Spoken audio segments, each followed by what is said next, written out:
Good morning. Hello, everyone, and welcome. It's your most familiar voice from the radio of Radiocrafts. It's me again, Omar, speaking to you. I wish you are all having a very pleasant and sunny morning. It's a very beautiful spring day here in Oslo. Um, I thought I would leave you with this little programming meme while I fetch my coffee.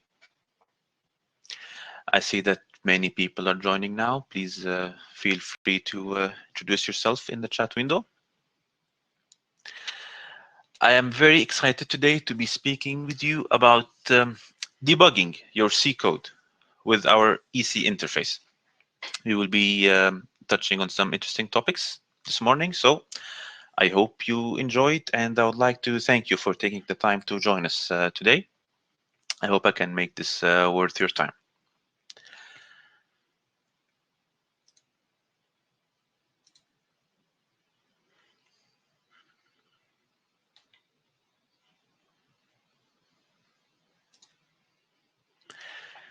Right, so as I said, my name is Omar. I'm the Applications Engineer at Radiocrafts. We will be speaking today for 30 minutes, and we will try to have a 10 to 15 minutes Q&A session right after the presentation is done.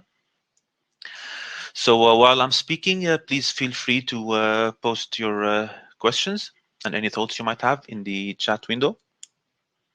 And we will do our best to answer them after the presentation is over. And as usual, we will post a recorded version of the webinar on our website in case you want to check that again later. And also, this webinar is based on an application note, which we already have released about debugging with EC, so make sure to check that out for even more details.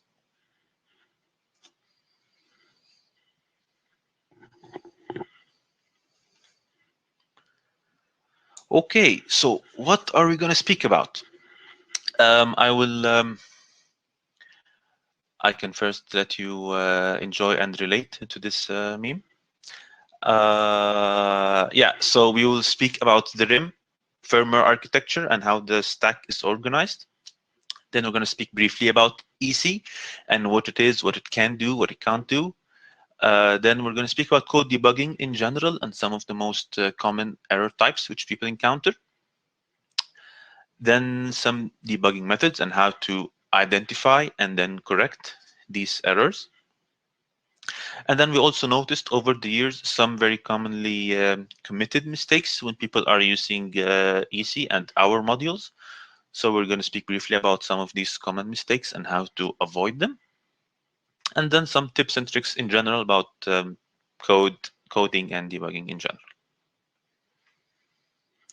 So I hope you're all now ready and everyone is here, I can see. So let's go.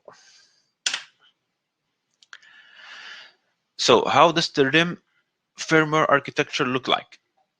As you can see in the very on the figure to the right, at the very low level, you have the low level parts as the controller and the bootloader and so. And as you go up, there is the platform image, which we create. And then on the very top in yellow, there is the EC application code. The part in yellow on the top is the only part which you as a user are concerned with. And that's the only part which you create. And that's the only part where you can introduce errors. So the platform image, the part in the middle between the green and the yellow, that's the platform image that we create for the module. This can be, if you're speaking about RIIM, this can be a border router or a mesh router or a leaf node. This image basically tells the module how to behave and what kind of node it will be. This platform image part is created and debugged by us.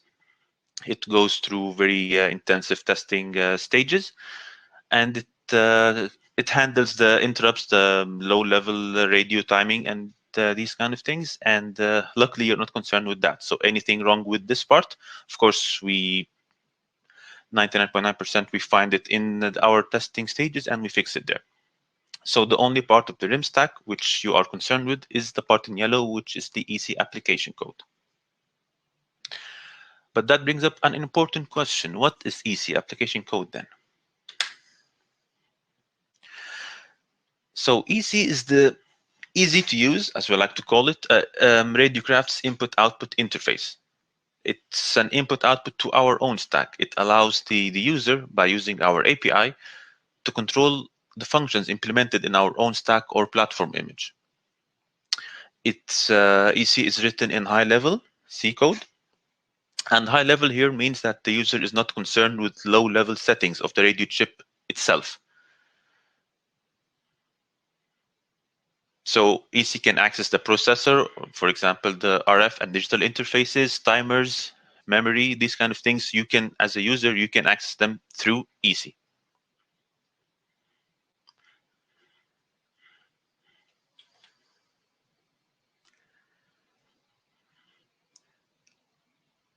When you get a RIIM development kit, you also get with it the RIIM SDK.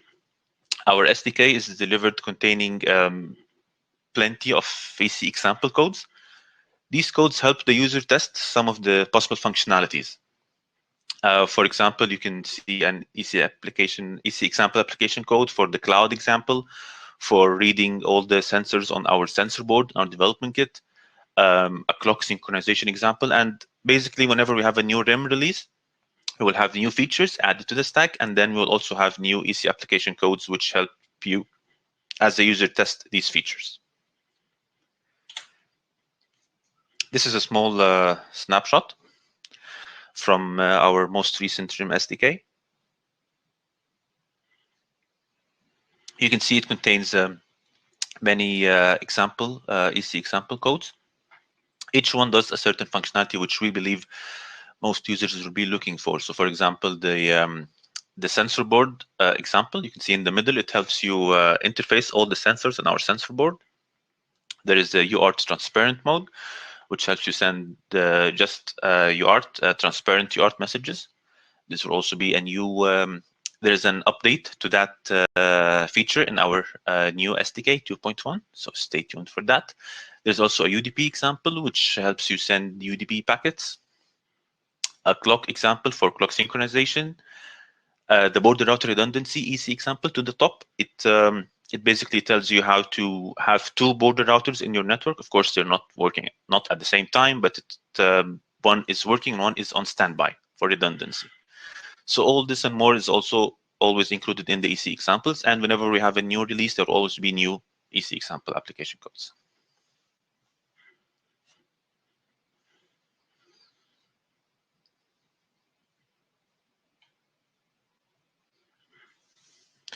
And just to give you a brief view of how an EC example code looks like, I just took this snapshot from the RIIM setup function. Of course, above that function, you can have your own functions, but I thought I would show you this as like a general rule. So first you have like a debug line, and then you have some comments which tell you there's always some explanations in the EC example code. And then you can see that you set a network key. If you're using DTLS, then you can also set the DTLS key. And then if you're using TISH, there will be this set TISH max broadcast rate function. And you see that you also tell the network how to start as a mesh router or as what type of node. You also say it here. And you can also do more stuff here. So this is just a very simple and brief example of how the RIIM setup function looks in just an example EC code.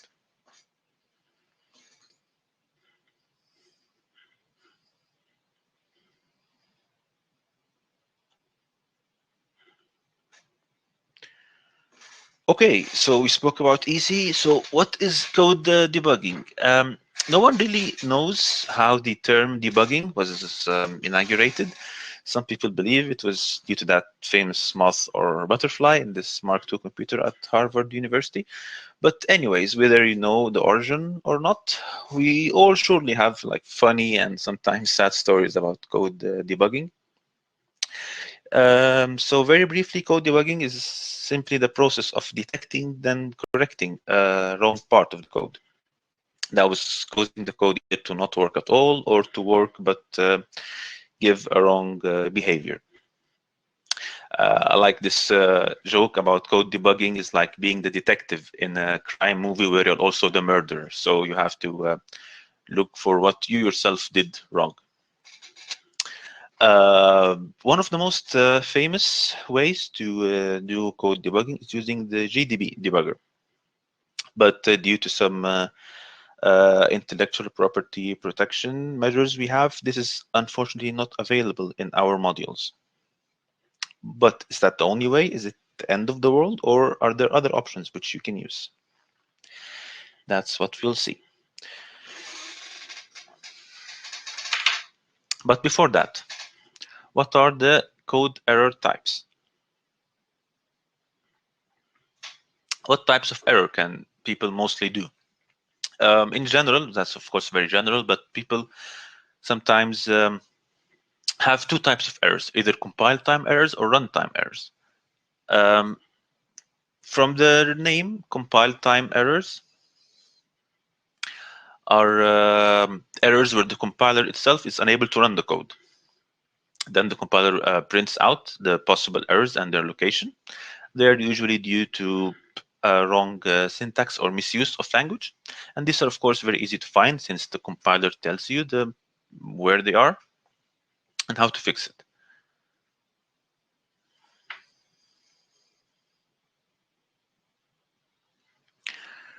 And then you have runtime errors, where the compiler runs the code, but the code behaves erratically or wrong. You can't understand why the code is behaving like that.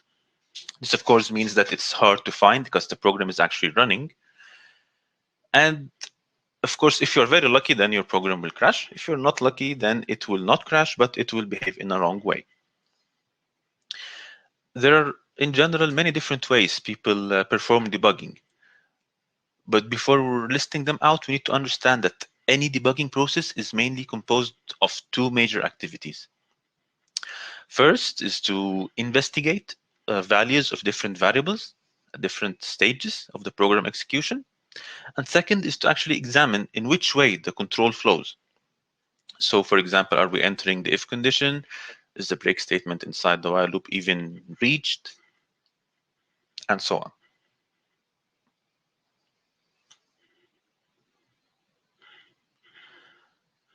Right. What about some debugging methods? Probably one of the most commonly committed mistakes in coding are syntax errors. Syntax errors in coding are like spelling mistakes when you are writing a human language. They refer to a wrong character in a code, like this example you can see here. The thing missing from this example is a semicolon at the end. So this kind of errors, called syntax errors, they are detected by the compiler. So with these kinds of errors, you can always do the debugging using the compiler log method, where the compiler log would just mention the error, its position, and line number. So this, of course, makes it very easy for the user.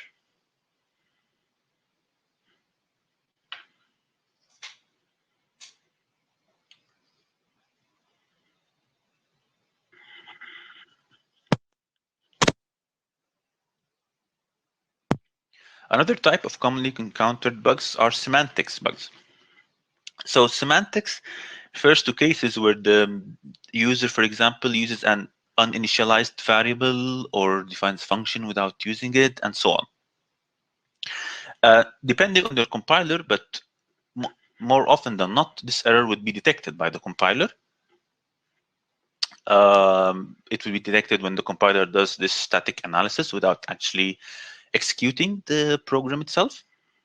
And of course, this will also be out in the compiler log. So for this and the previous syntax and semantics errors, you can use the debugging using the compiler log to debug your bug or errors.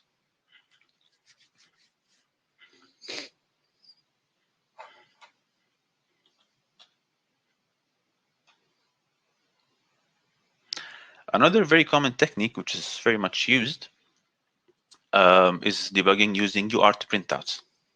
This can be used when the compiler doesn't print out any errors, but the code still functions, but not as in the way you want it to be. So this usually is used when you cannot actually know the exact position in the code where the program goes wrong. So what you do here is that you can simply add code lines which print out specific statements or values at parts of the code which you need to check if they're actually executed or not. So for example, you want to know if this for loop is executed or not. So you just add one line, which is printf entering for loop, as here in the middle of the slide. So by doing this, on the Uart output, you will see that it's printing entering for loop. Then you will know if you place that printf statement at the beginning of the for loop, that the for loop is actually executed. So by using this technique, you can always see which parts of the code are executed and which parts are not executed. Of course, this is not the very best, since it's a bit intrusive and it adds some lines of code and takes more resources and time and so on, but it has its own use and sometimes it can be very handy.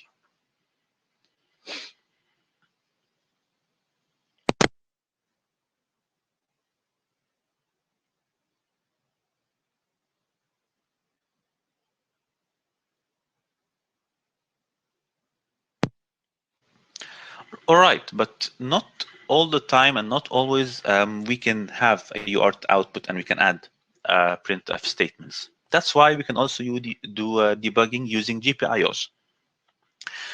So in this method, you also add a small line of code, but not to print on the Uart, but actually to toggle a LED, if you have LEDs, of course, on your board. This can be done, for example, if you're not sure if the node actually joins the network or not, you can just toggle a LED, ask the code to toggle a LED when network joining is successful, for example. That way you know that on your board, when it blinks blue, it actually means that it's connected. And actually, as a matter of fact, we as Radiocrafts, we use this not as debugging, but we use this in our development kit. Our sensor board blinks blue when it's connected. Of course, when you use our easy examples. So this can be a very more user-friendly and more graphic way of seeing which parts of the codes are actually executed.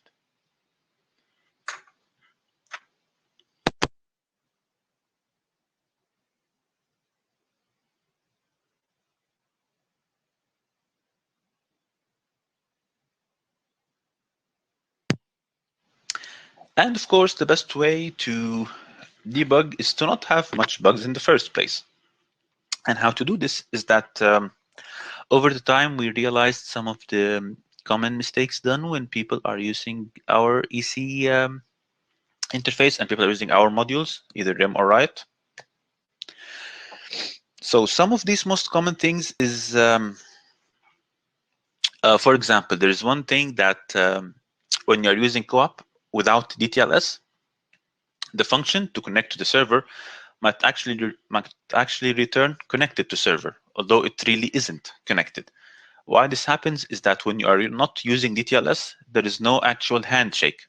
And when there is no handshake, then there is no actually specific way of knowing if it's connected or not. So if you're not using DTLS, just make sure that you don't trust when it says connected, because it doesn't actually know very well. If there's DTLS, then yeah, you can trust it. We've seen this mistake much. There is also one more thing, that in the co-op and UDP response handler functions, people sometimes process much data inside the handler functions itself, and that's not good, because this can cause that can trigger the watchdog and can cause it to crash. So always try to keep your response handlers short, and then any data processing, you can feel free to do it outside of that function.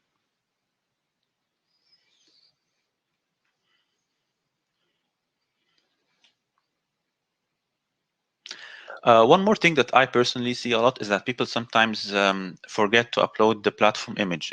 Of course, when you get the development kit, it already has some platform images.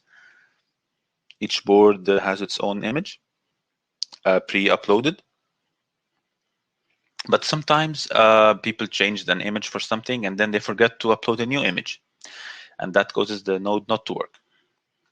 One more thing is that you have to remember that in Tish there are no leaf platforms, because Tish enables battery-operated mesh routers, so mesh routers can go to sleep. So now mesh routers can route data up and down and go to sleep, which means that you don't actually need a leaf node anymore. One more thing is that you always have to make sure that the node initialized in the EC code matches the image uploaded to the module. For example, you can see here, the arrow is pointing to start the mesh router. So make sure that the module which you're uploading this code to is actually has a mesh router platform image. Sometimes people upload different ones here and then start a different type of node here, and of course that makes it not work. And then, of course, we figured that you have to wait at least 5 minutes after each 150 broadcast messages, and try not to send too frequent co-op messages. This can cause it to crash. When you are using the Tish passive mode, make sure you specify a sub mode, because in Tish passive mode there are like 3 different modes you can try. In active there is no. In passive there are 3. So it's not enough to say just enable Tish passive. You also have to, in the line under it, enable a specific mode in passive. And of course, as usual and in general, always try to make sure you check our API reference manual, since it's very important to know how to deal with our API and how to write the functions and so on.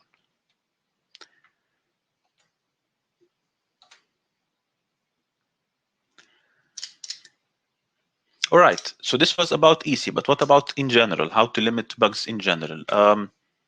Sometimes it's finding the bug, identifying it, and knowing what's wrong with the code is way harder than actually fixing it. It can be like one character to be fixed, but to find which character, this can be a very gruesome task. So always try writing structured and user-friendly code.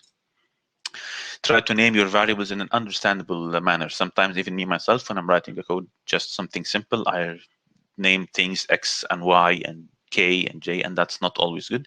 Try to name it something understandable to be able to trace it back again if there is a code, if there's a bug found. Sometimes also certain bugs are masked in some code behavior, so it can function properly at some point, but then fail at some other point. So it's not always easy to find that. Also, documenting bugs is very beneficial. It can help you identify if, for example, you always do a certain type of mistake. So if you actually, every time you document it, then after a week or 2, you can see that there's a certain mistake that you do often that can help you improve and fix it.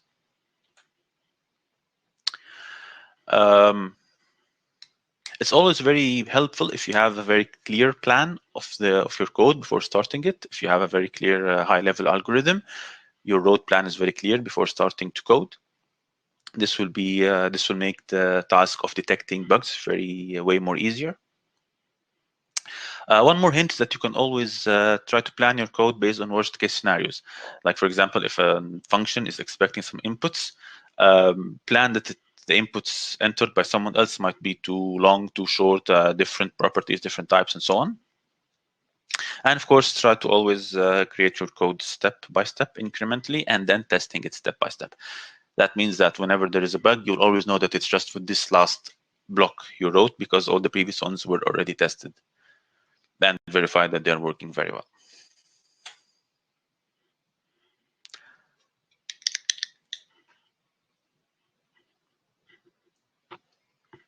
Sometimes there are some certain bugs which are a bit tricky and hard to spot. For example, if you set a variable in the wrong way, this might cause a timer to be delayed. So actually the error you did was in setting the variable, but how it manifested the failure was in the timer itself. It was in a totally different place. This can make a bug hard to identify, so you have to keep an eye, watch out for that.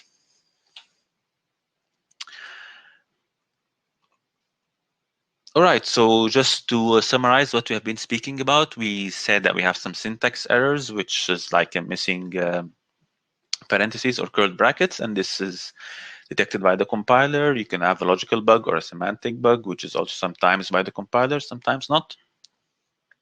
You can have an EC code resource usage bug, which means that your code is trying to use more RAM than available, like allocating a larger buffer for a variable which is smaller. This will also give a compiler error. If the EC code takes too long, of course, this can trigger the watchdog, which will make the code crash. the node crash. And of course, you have the famous Stack Overflow errors, like saving a 20-byte incoming message to a 10-byte buffer. This will cause very erratic behavior, since now the memory is erased and rewritten, so no one can know how to behave, but it will be wrong. Then, of course, you have the race condition, where 2 points in the code are depending on the same resource, so they are racing to utilize that resource, and this will also give erratic and unexplained program behavior. And that was it. That's all what I wanted to share with you today. We spoke about RIIM and RIIoT and the difference between the platform, the stack that we create, and the AC application which you create and which you are responsible for debugging. The platform image is done by us and debugged by us. There are many ways to debug other than GDB debugging. There are many options. There are many tips and tricks on how to use EC, and then there are tips and tricks on how to just code in a more clean manner in general. And of course, even if you do all this, you still might have some errors in the code. So just feel free to send them to us at support@radiocrafts.com, and we'll always try to help you with that. And yeah, I think that's all what I wanted to share with you this morning. I see that you have some questions. Will be helping me this morning in answering some of your questions, my colleague Anders. So good morning, Anders. Yes, good morning, everybody. Thank you so much for your presentation, Omar. Nice to have all of you here. Let's start with some questions. Let's see, Magnus asks if the stack has a built-in LED blink function. For example, when installation team turns on a leaf, the LED should blink fast 20 times to tell that the node has connected to the network correctly. That's a very good idea, Magnus, and giving the user some feedback that the node has connected is always a good way or good user experience. We don't have a built-in LED blink functionality in the stack right now, so you have to do it in EC. That would be using the Gpio user API and the timer user API to periodically toggle the Gpio that the LED is connected to. And so we might introduce that in the future if that is something the customer would like. And then there's another question, if there is a document that specifies which platform must be used with which EC examples in the RIIM SDK. And in the examples in the SDK, we usually have, so there are usually one example is for, they're usually code for the board router and the mesh or leaf router nodes. And they are named like, for example, we have an example called sensor board, and then they have multiple source files there, named application sensor board board router and application sensor board leaf node. So then you know which of them to compile for the different node. And you also have a script to upload the various firmwares to the right node type. So it should be explained by the name on the code or name on the C file. I'm sorry, Anders, if I can just add one more small thing here for Huawei. The document specifies each platform must be used with the EC. So basically, any of these EC examples can be used with, like, for example, it's just a bit logical, like the sensor board example, which reads sensors of the sensor board. Then you can only use it on a sensor board. For example, the border router redundancy, it wouldn't matter. Of course, there's a code for the border router, but then the other piece of code, it could be on a sensor board or it could be on a leaf node or a mesh router. It wouldn't matter. So there is not really any rules. It just it has to make sense for you. Like the UDP example, you would have an end node, either a mesh router or a leaf, and a border router. So there are no hard rules. It just has to make sense logically for you. Yeah, that's all I want to Very say. good. Yes, thank you, Omar, for clarifying that. Okay, let's continue. Andrew asks, no, sorry, Bruno first asks, do you have any example of how to process data outside of handler functions? Yeah, good question. We don't have an easy example demonstrating that, but we definitely should. So we will add that to the new release. I can just briefly tell you how you should do it. It mainly involves setting some kind of flag in the handler and then check that flag outside, which can be done like periodically, or you can in that handler start a one-shot timer which triggers another callback function which then processes the data. And then before doing that, you have to store the data in a static variable somewhere to communicate the data out to the outer handler function. But we should have a example for that, and I will add that to my to-do list, so it should be a part of the next release. Thank you for the feedback, Bruno. And then it's Andrew. Let's see. If easy code stalls and the watchdog timer triggers, is there any way to show debug output from that specific event? For example, is there an easy event handler possible to at least record the easy code that the watchdog has triggered? The way you can do it now is we have something called the debug API, which can print out a lot of debug information about the state of the system. And that includes the reset reason or the boot up reason. If it was a cold boot from putting in the batteries, or if it was because of the watchdog, for example. However, that is not given to you in a programmer-friendly way. It's printed out. So the user could notice if you have like a Uart connection, but right now there's no way to like programmatically check that it was the watchdog that triggered and rebooted the system. Let's see. Magnus asks, volatile data used by both interrupts and functions. Do we need to consider that, or does the stack handle that for us? So volatile is needed when you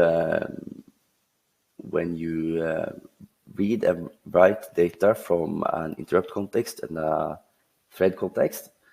And if you manipulate data in the handlers, which are also manipulated from, for example, a periodically timer function, then you would need volatile for those. So it's not handled by the stack in itself.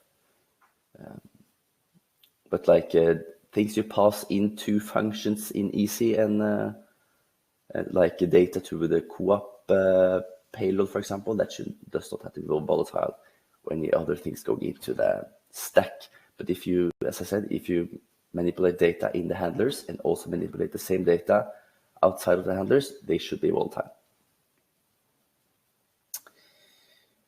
Okay, next question. Are you considering a software like IDE to easy application development? Yes, we get that question a lot, and we are working on making support for an IDE. We are aiming for VS Code to integrate VS Code setup for our EC examples. So that will be part of one of the future releases, hopefully one of the next upcoming releases.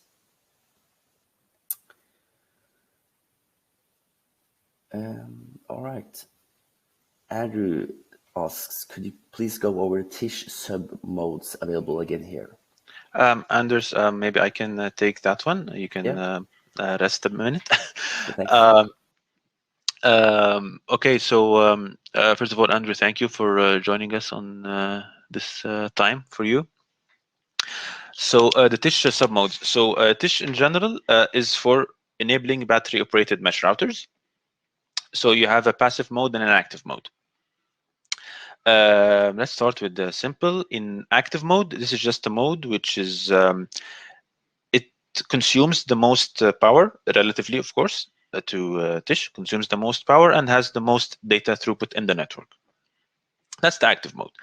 And you can use it if you want to just have more throughput in the network, and you are happy with the current consumption it has. Then you have a passive mode. In that passive mode, which we call it RX based or receiver based, this mode has 3 submodes. These 3 submodes of the passive, we already set them. We played with different parameters and we created these 3 submodes. One is balanced. One is designed for the most throughput. One designed for the least power consumption. So again, Tish active has a certain throughput and certain power consumption. And then if you want to go more down in power, you can use passive and the 3 submodes of passive. One is balanced, one has the highest data throughput, and one has the highest battery saving. So it all depends on your application, on how do you want to sacrifice data throughput for battery power. And I can send you more details about that. Let me just write this. I think I can get your email from our information here, and I can send you more info about that. All right, Anders, I'm done. Thank you, Omar. It was a great explanation. Okay, Andrew, hope that answered your question. Let's continue with Magnus. Can we force a leaf to join a certain pan ID? For example, if there are more than one pan within the range and unlike the node only join pan ID X. Yes, that is possible. There's a function in the network API called the set pan ID, where you can specify your own pan ID. That will make the node only search for and join the pan ID, which is the argument you give to the function. So set pan ID in the network API, that is. Okay, Tom asks, can the reset recent codes be documented from the debug print? Yes, they definitely should, Tom. Thank you. I will add that to my list and do that right away. For now, I can say that they are the same reset codes as in the. So we just read out the reset register directly from the CC1312, the Texas Instruments chip CC1312. So you can look there for now to see what the different numbers mean, but I will add it to the documentation as well to make it even more clear. Thank you for the answer. All right, thank you, Anders. That was very helpful and very informative. I always learn a lot when you answer questions. Yes, thank you, Mark. All right, guys, thank you all for joining and for taking the time. I hope this was worth your time and was informative and fun. As usual, I wish you a very pleasant day, and I guess I'll see you in our next webinar. So till then, take care and have a nice spring, and bye-bye.